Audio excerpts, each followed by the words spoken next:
Assalamualaikum warahmatullahi wabarakatuh. Bismillah, alhamdulillah. Puji syukur kehadirat Allah Subhanahu wa Ta'ala yang telah memberikan kita kesehatan, kenikmatan yang berupa apapun diberikan oleh Allah pada diri kita. Kita wajib mensyukuri dan mengucapkan alhamdulillahirabbil alamin. Kedua, salawat serta salam kita tujukan kepada junjungan kita Nabi besar Muhammad sallallahu alaihi wasallam. Saudaraku yang dirahmati oleh Allah, tidak banyak yang menyangka bahwa terkadang permasalahan dalam kehidupan yang banyak orang alami ada campur tangan jin di dalamnya, meski tidak semuanya. Banyak kasus yang kita temui di lapangan, dari penceraian, anak indigo, gangguan kejiwaan, keguguran, kegelisahan, rezekinya seret, sakit yang tidak kunjung sembuh, perilaku menyimpang, adalah adanya gangguan jin. Tentu semua ini terjadi tetap dengan izin Allah Subhanahu wa Ta'ala. Beberapa tanda-tanda gejala gangguan jin yang berhasil kita kutip, bila Anda mendapati ada lebih dari 5 poin kecocokan yang akan saya sampaikan, maka saudara segera konsultasi masalah Anda dengan peruqyah. Hal penting membedakan sakit karena gangguan jin atau medis biasa adalah dengan mengenali ciri-ciri gangguan sihir atau gangguan jin di dalam tubuh kita. Berikut ini adalah ciri-ciri umum, ciri saat tidur, dan ciri unik lain yang mungkin kita tidak sadari. Inilah ciri-ciri orang yang terkena gangguan jin. Pertama, emosi yang sangat tinggi dan sulit dikendalikan. Semisal seorang istri membantah suami atau anak membantah sama ibu dengan sorot mata yang merah, yang aneh, atau suami yang sering memaki istri karena hal sepele, karena hal yang kecil. 2, sering ragu-ragu, was-was, ketakutan tanpa sebab, yang jelas dihampiri semua aktivitas. Ketiga, adanya dorongan kuat untuk melakukan perbuatan maksiat yang berulang-ulang, disertai kemalasan dan kelesuan yang sangat luar biasa untuk melakukan aktivitas ibadah, sholat, dan lainnya. Keempat, sulit khusyuk dalam mengerjakan sholat, dan jika mampu mendirikan sholat, maka sering lupa rakaatnya secara berulang-ulang. 5, sesak nafas dan ngantuk saat membaca Al-Quran maupun ibadah sunnah lainnya. 6, melemahnya hati, minder, suka menghayal, melamun, menyendiri, dan mengurung diri di kamar secara berlebihan atau mengasingkan diri dari kehidupan sosial. Ketujuh, cepat lesu dan merasa capek, juga ngantuk saat dalam aktivitas kerja. Kedelapan, sulit konsentrasi atau fokus pada sebuah tujuan, sering gagal dan terganggu pikiran. Kesembilan, merasakan sakit yang tidak kunjung sembuh, semisal pusing, telinganya berdengung, pegal di bahu, belikat, dan paha, dan sakit lainnya, lambung, sesak, tanpa sebab yang jelas walaupun sudah diperiksakan ke dokter. Kesepuluh, memandang remeh kegiatan ibadah dan lupa atau malas berzikrullah, mengikuti kajian, dan lain-lain. Kesebelas, depresi tinggi dan pikiran linglung. Kedua-belas, sering merasa sedih secara tiba-tiba hingga menangis tanpa sebab, jantung berdebar-debar dan keras. Ke-13, sering kesurupan baik separuh ingatan atau secara total. Ke-14, sering mendengar bisikan memanggil namanya sendiri, merasa ada yang mengajak bicara, mendengar bisikan menyuruh sesuatu kejahatan, semisal disuruh membunuh, disuruh memperkosa, memukul, meloncat dari tempat yang tinggi, menabrakkan diri, dan lain-lain. Ke-15, paranoid dan cemas, merasa bersalah terus, merasa ada yang mengikuti, mengejar, atau membunuh. Ke-16, sering mencium bau wangi, bau kembang, atau bau dupa, bau anyir atau busuk yang tidak terlihat sumber baunya. Dicari pun sumbernya tidak ada. 17, pusing berlebih, vertigo, dan melihat benda-benda seakan bergerak, berputar, terbalik, miring, dan lain sebagainya. Walaupun sudah diperiksakan ke dokter, tidak ada suatu penyakitnya. 18, sering melakukan tindakan-tindakan aneh tanpa disadari atau di luar kendali, atau seperti ada yang mengendalikan dan tidak bisa menahan dalam kondisi sadar sekalipun. Ke-19, memiliki kemampuan supranatural, semisal tiba-tiba dapat meramal, menerawang, membaca pikiran orang lain, atau mengetahui peristiwa yang akan terjadi. Walaupun orang ini tidak punya ilmu agama, tidak ada kemampuan yang lain, tapi bisa seperti yang saya sebutkan tadi. Ke-20, melihat atau merasakan keberadaan makhluk halus baik sekilas atau jelas. 21, rasa sakit di salah satu anggota badan yang tidak terdeteksi dokter atau sakit menaun yang tidak ditemukan solusinya dalam dunia medis. Sering tertawa sendiri, semisal melihat makhluk lucu yang tidak terlihat oleh orang lain. Susah tidur, insomnia, gelisah, cemas, dan sering terbangun di malam hari. 24, susah bangun dan banyak tidur, sehingga tidak bisa melakukan ibadah dan aktivitas yang diinginkan.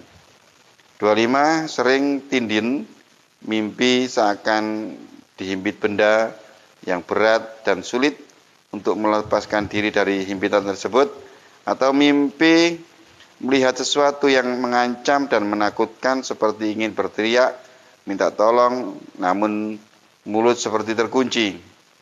26, mimpi melihat sesuatu yang mengerikan atau melihat berbagai binatang menyeramkan, semisal ular, serigala, tikus, harimau dikejar-kejar orang, dan lain sebagainya. 27, sering ngigo, tertawa, menangis, berteriak, mengomel, merintih, atau bahkan jalan-jalan pada saat tidur. Kondisi matanya tertutup. Ke-28, mimpi seolah-olah jatuh dari tempat yang tinggi dan semua yang berkaitan dengan tempat tinggi, seperti mendaki, tempat yang tinggi, rumah tingkat, dan lainnya. 29, semua mimpi tentang kuburan, melihat kuburan, melihat proses penguburan, menguburkan, dikuburkan, atau duduk-duduk di kuburan, tempat sampah, atau jalan di lingkungan yang seram, mengerikan. 30, mimpi melihat orang yang aneh seperti tinggi sekali, pendek sekali, putih sekali, atau hitam sekali, atau barang menyeramkan yang lainnya. Ke-31, mendengkur dengan keras seperti harimau. Ke-32, mimpi bertemu dengan orang yang sama, laki atau perempuan, berkali-kali, dan ingin bertemu dengan orang yang dimimpikan tersebut. Ke-33, mimpi melihat atau bertemu keluarga yang sudah meninggal, melihat mayat, mimpi mati, mimpi membicarakan dengan orang yang mati, dan semua mimpi yang berhubungan dengan kematian. 34, mimpi melihat suatu peristiwa dan keesokan harinya mengalami peristiwa persis seperti yang dialami dalam mimpi tersebut. 35, punya sakit gejala tipes, tubuh seperti terbakar atau terpanggang api panas, namun ketika dicek dengan barometer, temperaturnya tubuh normal. Ke-36, peristiwa kecelakaan kendaraan, ngantuk di jalan atau bahkan menggerakkan tangan manusia yang dirasukinya hingga terjadi kecelakaan saat mau pergi ibadah atau pergi untuk kebaikan. Hal ini sering terjadi saat orang yang mau melakukan pergi ke ruqyah atau belajar ruqyah. Ke-37, hipotensi sering terjadi pada mantan praktisi ilmu tukang sihir, semisal praktisi-praktisi perdukunan kebatilan yang ada gangguan, yang punya perewangan jin. Nah, ini biasanya sering terjadi orang tersebut hipoten. Ke-38, seorang perempuan mandul, kadang jin bersarang di dalam rahim atau menghalangi sel telur yang masuk ke rahim, atau bahkan sampai merusak setiap janin yang sudah jadi. Ke-39, ada penyakit kista, miom. Penyakit ini sudah lama menjadi misteri di dunia kedokteran, kadang sembuh dengan mengangkatnya dan kadang sebaliknya. Untuk membedakan penyakit kista medis atau sihir, kita bisa membacakan ayat ruqyah di tangan dan meletakkan di perut. Jika terasa hangat atau panas, maka geser ke atas. Jika pindah, maka itu kista dari sihir. Ke-40, pikirannya kotor, jin bersarang di mata laki-laki dan mengendalikan saat memandang lawan jenis hingga tidak berkedip. Kadang jin bersarang di kemaulan laki-laki dan dada berupa hawa nafsu bagi perempuan dan membuat pikiran kotor saat melihat lawan jenisnya. Penyakit stroke ringan tidak bisa berdiri atau mau sholat atau tidak bisa melakukan gerakan tertentu di dalam sholat. 42, hipertensi atau jantung bocor, paru basah, batuk menaun, kolesterol, asam urat, pengapuran, dan penyakit lain yang tidak kunjung sembuh. Hal ini bisa disebabkan secara medis atau sihir. Untuk membedakan cukup bacakan surat Al-Fatihah dan tiupkan ke tangan, lalu letakkan di tempat yang sakit. Jika terasa panas atau bertambah sakit, maka itu adalah insya Allah gangguan sihir. 43, jomblo menaun, belum menikah, sulit dapat jodoh yang cocok, tidak mau menikah, atau selalu melihat calon suami istri tiba-tiba menjadi mengerikan hingga akad yang direncanakan itu buyar. 44, sering kedutan di sebagian atau seluruh tubuh dengan frekuensi yang mengganggu. 45 punya penyakit eksim atau gatal yang lebih ringan dari itu yang tidak sembuh-sembuh. Selanjutnya anak yang hiperaktif dan sangat nakal, bertenaga super saat marah, susah dibangunkan sholat dan tidak mau belajar, mengaji dan membantah dengan sorot mata yang aneh. 47 anak indigo, sering mengobrol sendiri dan mengaku memiliki teman gaib atau memiliki kemampuan indera keenam, mampu melihat jelmaan makhluk halus. 48 ada sindikat keagamaan tertentu, ya, secara terstruktur dan terorganisir ditemukan banyak di kota-kota. Ini memang cenderung orang itu untuk memurtadkan orang Islam. 49 sering mimpi basah, sering berhubungan lawan jenis di dalam mimpinya, atau berhubungan diperkosa orang lain atau diperkosa oleh jin. Ke-50 kandungan itu sering hilang. Sebelumnya dicek ke dokter itu kandungan itu ada namun tiba-tiba menghilang. Nah, inilah ciri-ciri orang yang terkena gangguan jin. Apabila saudara ada beberapa kriteria yang ada yang saya bacakan tadi, maka saudara ada indikasi terkena gangguan jin. Maka caranya silakan dibaca surat ambil wudhu, setelah itu menghadap kiblat, membaca surat Fatihah, membaca ayat kursi, membaca qul huwallahu ahad, membaca qul a'udzu birabbil falaq, membaca qul a'udzu birabbin nas. Sering dibaca berulang-ulang, satu surat dibaca 3 kali, 3 kali, lalu tangan kanan ditempelkan pada yang sakit. Setiap kali surat, tangan itu ditempelkan di bagian yang sakit, misalkan dada. Maka tangannya ini diusap-usap sambil ditiup selesai membaca surat tersebut. Ditiup. Nah, kalau di situ terasa panas, terasa ada yang aneh, maka diteruskan. Nah, biasanya kalau itu kena gangguan jin, saudara akan mengalami muntah-muntah, pusing, dan lain sebagainya.